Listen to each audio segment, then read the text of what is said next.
Happy Pride Month. That's right. It's Pride Month where we talk all about rainbows and what they mean and all the people they represent and all the wonderful world that all this pride is going to create. And I can't do it. I can't do it, guys. Happy June.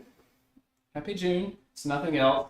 Definitely not 30 of the 122 different days spread throughout the year that of recognition that the LGBTQIA2S LMNOP WTF plus minus group get. That's an official one from about 27 minutes ago. I looked it up. That's what they go by now. So unfortunately it is Pride Month, and we'll get to that. But first, I got to do the promo for the show. So leave a comment, subscribe, like this, talk in the live chat, bounce it around. Anybody who's out there, ask me questions. I have them right here. I definitely don't mind answering. I have a question for you, which is, well, I say I have a question. The best question I can ask is, how do I get out of this without making myself look like a fool? And here's how.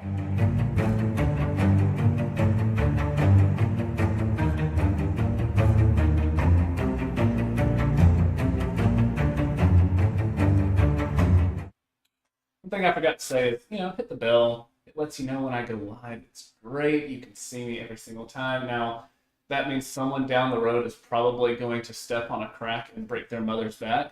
But it's probably not your mother, so you're fine, unless, your siblings down the road, in which case, watch out for that. All right, so with this being Pride Month, I'm probably going to talk about that quite a bit over the shows this month. Starting with this, going back to the well with this one. That is what happened in Dallas over the weekend. Now, Texas is supposedly very red. It is. That's how it voted. It's actually moving more to the right. And you might think living somewhere that is a conservative bastion, you might not have to worry about stuff like this. And unfortunately, you do. Never, ever. That is unfortunately the world we live in, is that we can never not pay attention to this. And what is this? Well, just read this. Dallas gay bar is under fire for hosting an afternoon drag show for children. I laugh at this the same way I laugh at the satanic temple's after school Satan program. It's just so comically evil that you can either just feel the weight of all of it crashing down on you, or you can laugh about it a little bit, even though it's so evil and we have to stand against it.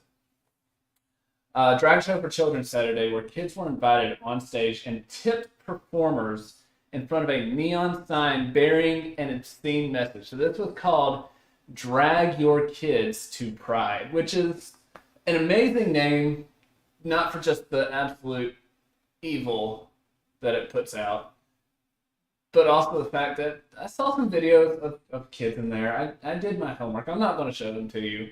You can go look them up on your own. These kids did not want to be there. They were, thankfully, mercifully not interested in the dudes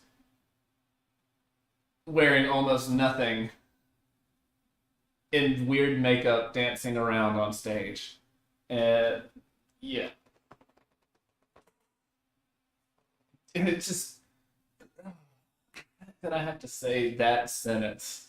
It really makes you sad because, okay, spoiler alert for Friends, if you haven't seen it in the past 30 years. This is the setting to Chandler's childhood that is supposed to be tragic and also supposed to be made fun of by everybody else. That his dad was a burlesque, a gay drag dancer who brought his son to these things and irrevocably screwed him up. It was played for a joke because, it's never funny, but at the same time, it's absurd. It's absurd. And now we have Drag the Kids to Pride show at the Mr. bar was billed as a yeah, it's comedy gold if it wasn't so terrible. A family-friendly version of the bar's regular champagne drag brunch. During Saturday's event, whew, drag performers danced with and took dollar bills from some of the children. So it's like not only was this just a drag event that they brought their kids to, they tipped them like it was a strip club. I mean, evil rears its ugly head around kids in Texas. I'm flabbergasted. I'm quite literally speechless just thinking about this. In Texas, of all places, Dallas, Texas, back, a place where men used to be men, and now men are caricatures of women, and not very good ones. They put on, the fantastic thing that is womanhood, and they wear a faux fake version. I know that's redundant version of it, and then they get kids to tip them dollar bills. Oh, some of them got to go up on stage and dance with a queen of their choosing. It's madness. It's madness. It is madness. Oh, let me get through this. Images from inside the club went viral and showed performers and children in front of a sign. Oh my goodness. In front of a sign that says, "It's not going to lick itself." Okay. So obviously sexual, right? Not even trying to hide it. My question is, what is this supposed to do? Now, I get it. I get it. I really do. I get that it is supposed to. Okay. It's not supposed to. It is designed, and its upsides that we are told are that it will make kids more tolerant. Yeah, no, it's just grooming sexual behavior, gross sexual behavior. I mean, most straight families would not take their kids to an actual strip club and give money to their 7-year-old son to go give and to the stripper on stage. At least not any family I know. I know there's some crazy ones out there, but I hope that this is a rarity. But it happens, I'm sure, and this is even worse. At least, at the very least, I'm not trying to promote that, but at least that shows, like, I don't know. It's just bad. At least that's not someone trying to pretend they're another gender. There we go. I'm gonna get off of that because it's all bad. But here's where they say the quiet part out loud. This is one of the performers named Ariel Diamond. I want to cry, but I can't because I'm on screen, so I have to laugh. This person, this demonic being, says, "I think it was amazing. I never get to perform in front of children. Thankfully, until now, thankfully." Went on to say it was very emotional. I loved it. It was one of the best shows I've ever done.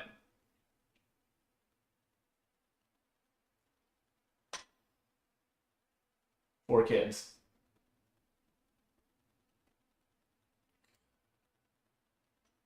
Kids should not be sexualized like this or like anything, but the fact that your favorite show that you've ever done, or at least one of the best shows you have ever done, was for kids. Remember that the next time someone tells you that, we don't need to protect kids from being taught about this, that they're not trying to sexualize kids, that they're not trying to groom kids. Just remember this, right? Because no matter what they say about that, this is what they want. They want kids to see this. They want little boys to ask their parents, "Can I be a woman too?"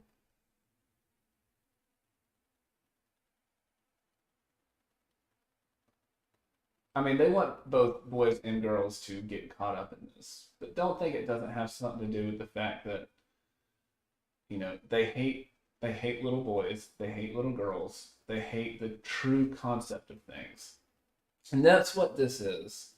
It's an assault on truth.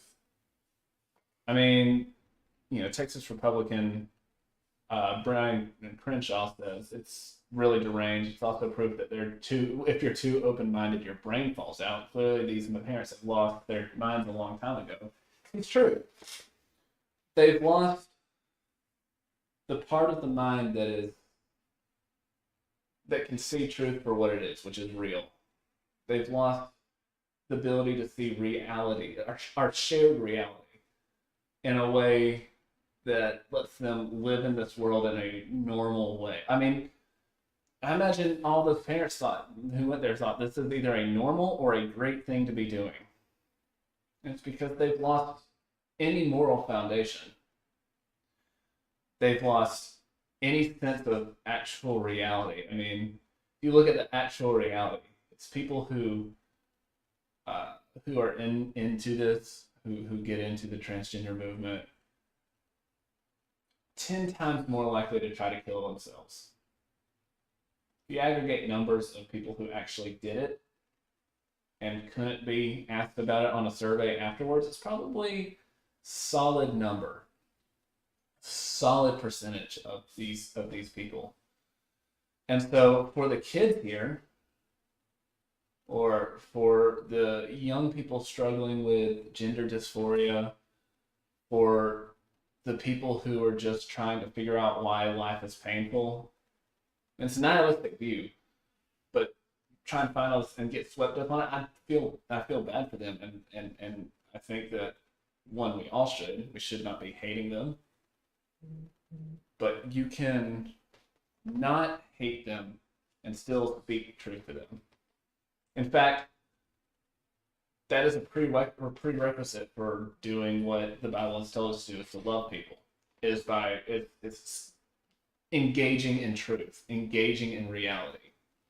So I'm gonna do something that I kind of do a lot actually, which is talk about one of my favorite,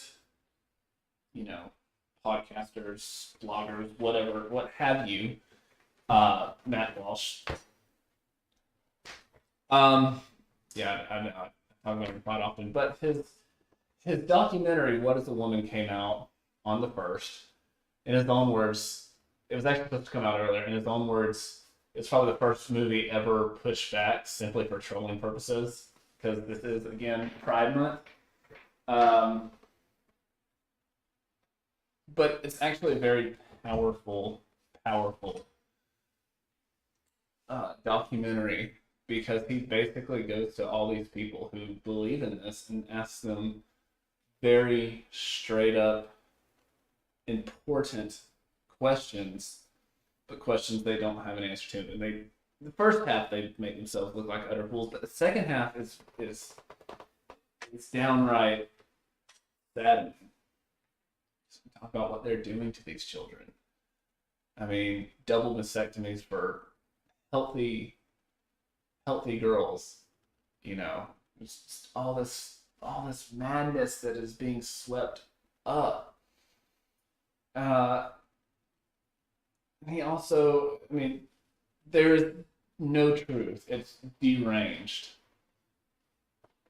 It is deranged. It is.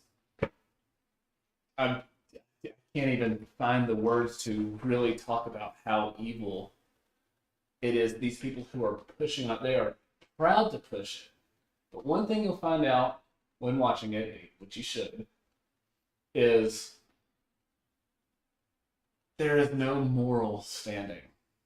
There's no there's no reality for them to stand on. In fact, when pushed, most of these people just crumple. They have a couple of good lines and then good lines that they've semi thought through, and then you push one step further, and this interview's over.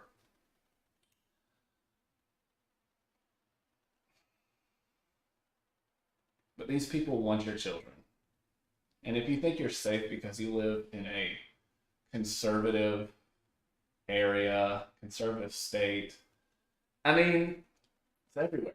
If you think because you're homeschooled, you got to be constantly vigilant. Just because you homeschool your children doesn't mean that this isn't out there being actively pushed. Even within the church, we've talked about it on here before. A Lutheran church in Chicago had a drag Bible study time.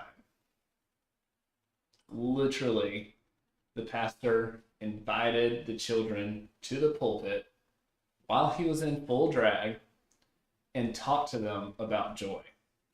Now, one of the most important interviews, and one I think that in the future they're going to release as a YouTube video, and if they do, definitely should watch it, is with Scott Nugent, used to be Kelly Nugent. This person fully I don't want to say transition at 42. Not going to live very long by this person's own admission. You can see the scar on the arm where they cut out the necessary stuff for a fake male genitalia down there, which gets infected every few months. It's actually really hard to watch. Like, up until this point, it's extremely funny. Just people making a fool of themselves. Matt making a fool of himself to a tribe in Africa, and the only reason I'm saying that, spoilers, is because he put it out himself. Center of the show. But even the director said this is the most important interview, and I really hope they put that interview out as part of on YouTube for people to see, because you see hurt and anguish that the LGBTQ community does not want you to see. This person is brave for speaking out because they will never not be hounded for it. In fact, just yesterday, they put out a tweet that said, I haven't gotten any emails yet, but that's because no one on their side is going to watch this movie, for one. It's brave of this person, but also just astoundingly sad. The fact that they do all this and then they throw you out to the wind, knowing full well statistics show that you're probably not going to make it very long because of yourself. I guess after they get their $78,000 out of you, it's not like 78. I think it's either 78 or 98,000 for every single child they can talk into a full surgery. It's nuts. It's nuts. And it's just sad. So be careful. Be diligent. Also know that this is already against the law. It is. It was illegal for this bar to do this. I know I'm kind of flopping around, but there's a point to it. A lot of this stuff is illegal.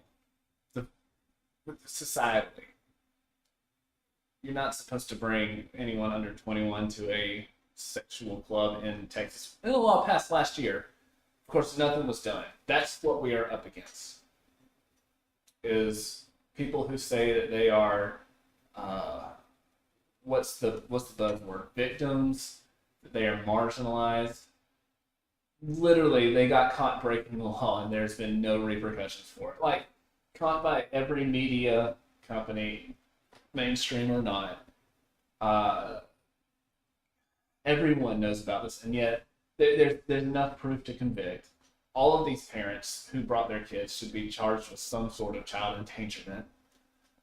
Um, but nothing's going to happen to them. No, they'll have several out of the 122 days of awareness throughout the year. You know, I know soldiers, currently active soldiers get 1 day. You get 1 day to, memorialize fallen soldiers. You get 1 day for vets. Mom, as the stabilizing factor in our country, the human stabilizing factor in our country, and dads, the other human stabilizing factor in our country, like those two coming together in a household and raising them, kind of what you need to have a stable country. They get one each. One each. Grandparents have an unofficial day, I think in September, if I'm not mistaken. You have 1 day to be thankful, 1 day to celebrate Jesus' birth, one to celebrate his resurrection. Unless you're Catholic, in which case you got like a 40-day build up to it. So good on them. Yeah. 122. Because they're marginalized.